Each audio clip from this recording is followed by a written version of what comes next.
Hello guys, welcome back to my mini vlog. તો આજે સવારે ચા નાસ્તો કરીને હું ઘરેથી નીકળી ગઈ શૂટ માટે. પછી હું ફટોફટ મેટ્રો સ્ટેશન પહોંચી અને ત્યાંથી મેં ગાંધીનગરથી અમદાવાદ માટે ટિકિટ લીધી. ટિકિટ લઈને હું મેટ્રોનો વેટ કરતી હતી. મેટ્રો ફટોફટ આવી ગઈ અને હું એમાં બેસીને અમદાવાદ પહોંચી ગઈ. અમદાવાદ પહોંચ્યા પછી હું મારા લોકેશન ઉપર ગઈ અને લોકેશન ઉપર પહોંચ્યા પછી દીદીએ મારો મેકઅપ સ્ટાર્ટ કરી દીધો.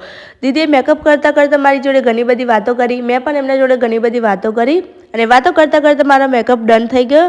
મેકઅપ પછી મેં આઉટફિટ ચેક કર્યો કે આઉટફિટ મારે કયું પહેરવાનું છે. તો આઉટફિટ પણ ચેક થઈ ગયું અને પહેરી લીધું. ફટોફટ કમ્પ્લીટ થઈ ગયું. આઉટફિટ પહેરીને હું સેટઅપ ઉપર પહોંચી ગઈ. મેં ત્યાં ઘણા બધા ફોટો ક્લિક કર્યા અને ત્યાં ઘણા બધા વિડીયો પણ બનાવ્યા. અને હા, એક બીજી વાત કે આપણા માટે કોઈ સેટઅપ તૈયાર થતું હોય ને તો આપણા અંદરની ફિલિંગ કોઈ અલગ જ હોય છે કે યાર મારા માટે પર્સનલી સેટઅપ તૈયાર થાય છે. અને હા, આ ઇન્ડસ્ટ્રીમાં કામ કરવા માટે મારા હસબન્ડે મને બહુ જ સપોર્ટ કર્યો છે, તો એમના માટે થેન્ક યુ.